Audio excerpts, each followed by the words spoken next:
dimanapun Anda berada. Kembali lagi berjumpa dengan kami, para Suster Santo Fransiskus Caritas. Saat ini kita akan memasuki Minggu Advent yang keempat dengan tema Komunitas Manusia di Tengah Pandemi COVID-19. Marilah kita siapkan hati kita masuki renungan Advent kita yang keempat, demi penantian kita akan kedatangan Yesus Kristus, Putra Allah.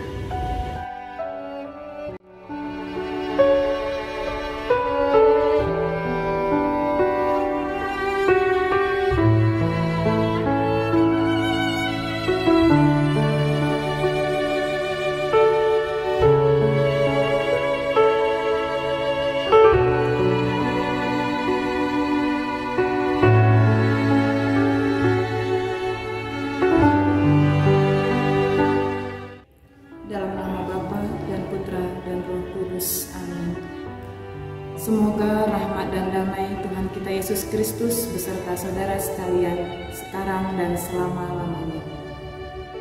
Sahabat-sahabat Caritas yang kami kasih dan kami cintai dimanapun kalian berada, salam jumpa dari kami para Suster Caritas. Semoga sahabat-sahabat sekalian dalam keadaan sehat dan baik. Tidak terasa kita memasuki pekan Advent yang keempat, di mana dalam pekan Advent yang keempat ini kita akan mendalami tema manusia di zaman atau di masa COVID-19 yang saat ini kita alami. Sahabat-sahabat yang terkasih, dalam pendalaman kita dalam pekan Advent yang keempat ini, kita akan berpacu pada ensiklik Bapa Suci Fransiskus yang akan menegaskan bagaimana cara kita untuk menanggapi pandemi ini.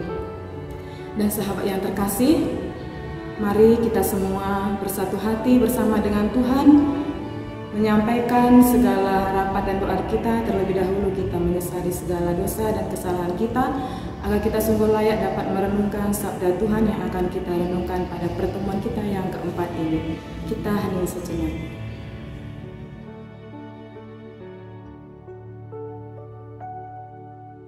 Saya mengaku kepada Allah yang Maha Kuasa dan kepada saudara sekalian, bahwa saya telah berdosa dengan pikiran dan perkataan, dengan perbuatan dan kelalaian. Saya berdosa, saya sungguh berdosa. Oleh sebab itu saya mohon kepada Santa Perawan Maria, kepada para malaikat dan orang kudus, dan kepada saudara sekalian, supaya mendoakan saya kepada Allah Tuhan kita. Semoga Allah yang Maha Kuasa mengasihani kita, mengampuni dosa kita, dan menghantar kita ke hidup yang kekal. Amin.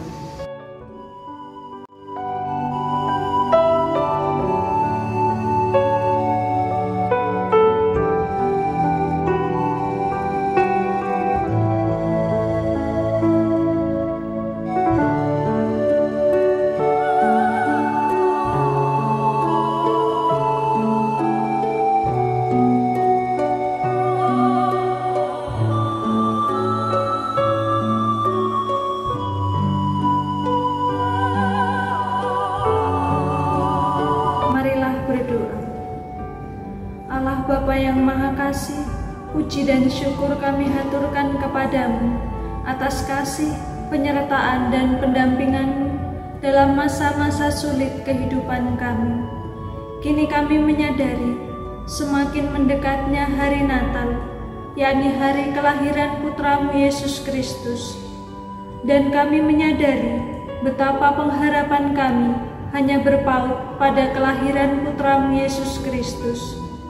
Dan kini kami mengajak senantiasa melihat tanda-tanda zaman dan melalui pengajaran gerejamu agar kami tidak tersesat. Demi Yesus Kristus Tuhan dan Juru Selamat kami yang hidup dan berkuasa dengan persekutuan Roh Kudus, kini dan sepanjang segala masa. Amin.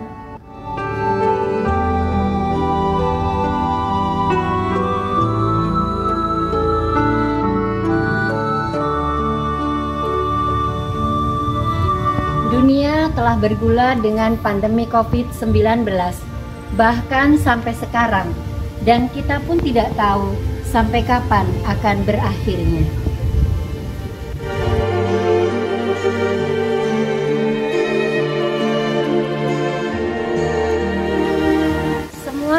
kegiatan dihentikan mengingat penyebaran virus corona ini sangat cepat.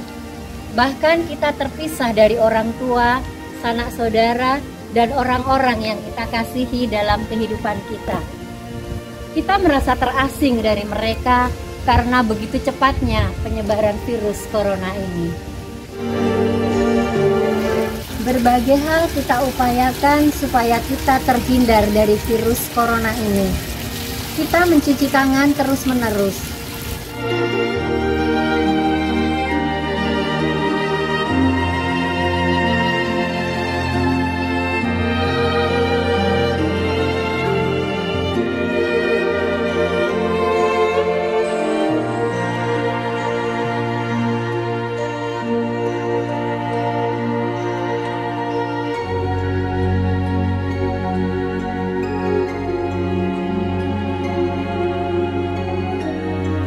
Menjaga jarak,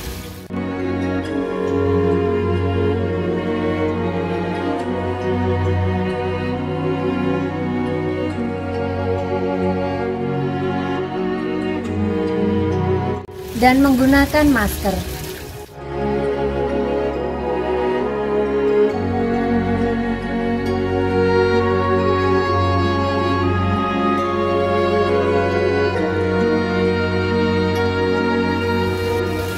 Protokol kesehatan kita lakukan untuk mencegah supaya kita terhindar dari virus corona ini.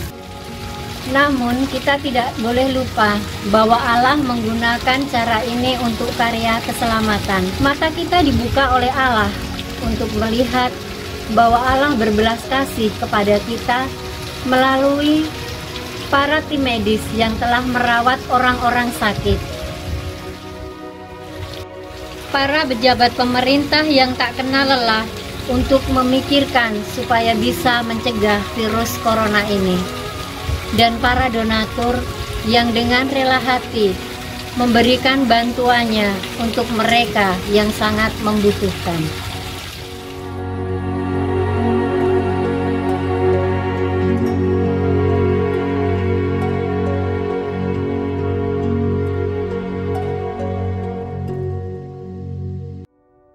Seruan Bapak Fransiskus yang selalu digemakan dan sangat relevan untuk saat ini yaitu bahwa kita semua adalah saudara.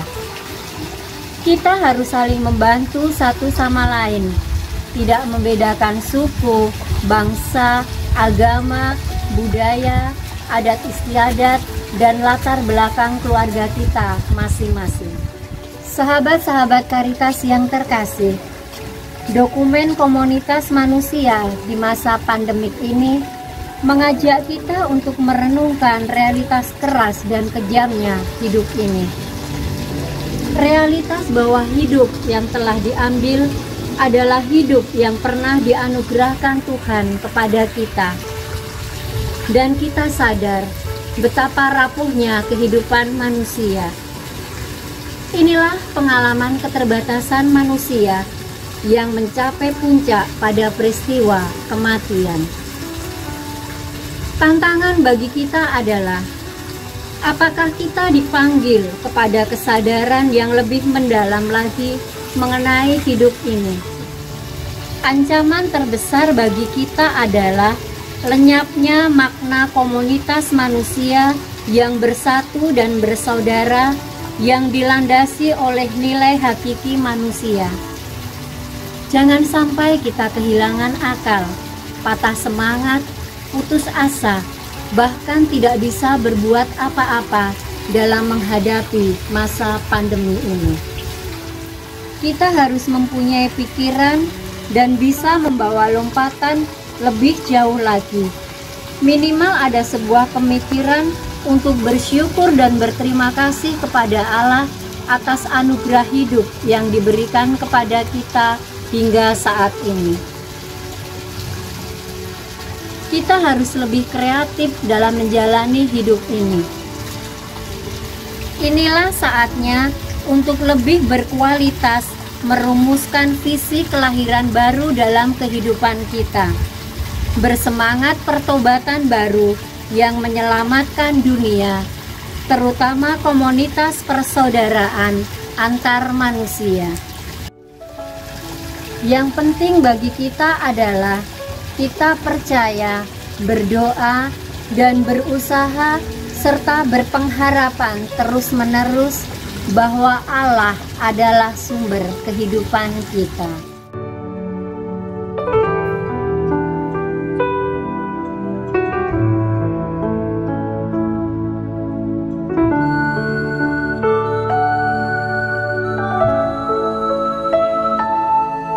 Bacaan dari surat Rasul Paulus kepada jemaat di Roma. Dan jika kita adalah anak, maka kita juga adalah ahli waris. Maksudnya orang-orang yang berhak menerima janji-janji Allah, yang akan menerimanya bersama-sama dengan Kristus, yaitu jika kita menderita bersama-sama dengan Dia, supaya kita juga dipermuliakan bersama-sama dengan Dia. Sebab aku yakin bahwa penderitaan zaman sekarang ini tidak dapat dibandingkan dengan kemuliaan yang akan dinyatakan kepada kita. Sebab dengan sangat rindu seluruh makhluk menantikan saat anak-anak Allah dinyatakan. Karena seluruh makhluk telah ditaklukkan kepada kesia-siaan, bukan oleh kehendaknya sendiri, tetapi oleh kehendak Dia yang telah menaklukkannya. Tetapi dalam pengharapan, karena makhluk itu sendiri juga akan dimerdekakan dari perbudakan kebinasaan dan masuk ke dalam kemerdekaan kemuliaan anak-anak Allah.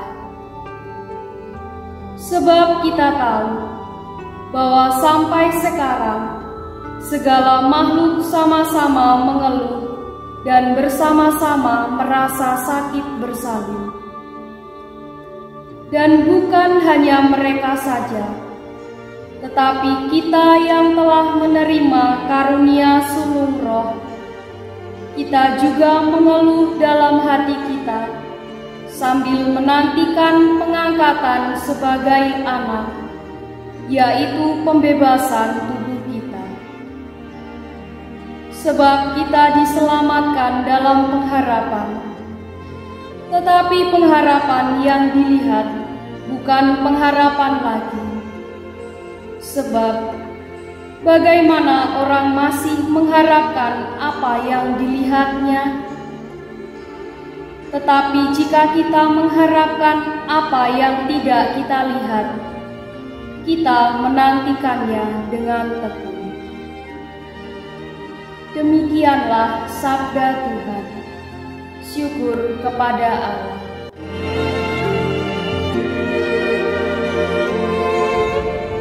Setelah kita mendengarkan sabda Tuhan, kita dapat mengambil beberapa poin. Yang pertama, kita harus yakin dan percaya bahwa Tuhan akan datang menolong kita. Walaupun kita tidak seperti yang kita harapkan, sebab Tuhan tahu yang terbaik bagi kita. Maka kita tetap boleh terus berharap dan mengerti dan tidak putus asa, sesulit dan sebesar apapun penderitaan kita zaman ini. Poin yang kedua, kita hendaknya semakin mendekatkan diri kepada Tuhan, apapun dan dalam kondisi apapun atas segala persoalan hidup kita, agar lebih ringan bila kita menyertakan Tuhan di dalam kehidupan kita. Terlalu fokus pada persoalan justru akan membuat kita lupa dan semakin menjauhkan diri kita kepada Tuhan. Mendekatkan diri kepada Tuhan akan menguatkan iman kita sehingga kita tetap tangguh menghadapi persoalan. Poin yang ketiga, kita harus bersyukur karena Tuhan mengasihi dan memberi kita kekuatan untuk menghadapi persoalan hidup kita, terutama melalui pengajaran gereja. Ingat, gereja tidak pernah berhenti mengalami masa sulit dalam sejarah hidupnya. maka kita tidak perlu meragukan lagi bahwa gereja bisa memberi panduan yang bijak dalam menghadapi problema bersama dunia kita. Dengan rasa syukur, kita dapat mampu menghadapi masalah dengan sukacita karena masih ada Tuhan penolong dan penuntun kita.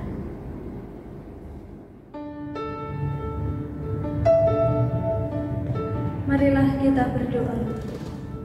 Allah Bapa yang Maha Baik, kami bersyukur kepadamu atas penyertaan-Mu dalam pertemuan Advent kami yang keempat ini. Kiranya dengan tuntunan dan rahmat-Mu, kami boleh senantiasa semakin menyadari kehadiran Yesus Kristus Putra-Mu sebagai terang dan cahaya abadi dalam kehidupan dan kesiarahan kami. Kami mohon berkat-Mu ya Tuhan untuk kehidupan kami selanjutnya, dan kami mohon penyertaan-Mu agar kami boleh mengusahakan hidup kami yang lebih baik, sehingga cahaya kedatangan Putra-Mu boleh senantiasa menyinari hati kami, dan kami boleh semakin memuji dan memuliakan nama-Mu. Semua ini kami haturkan kepadamu, sebab Engkau kami puji, kini dan sepanjang segala masa. Amin.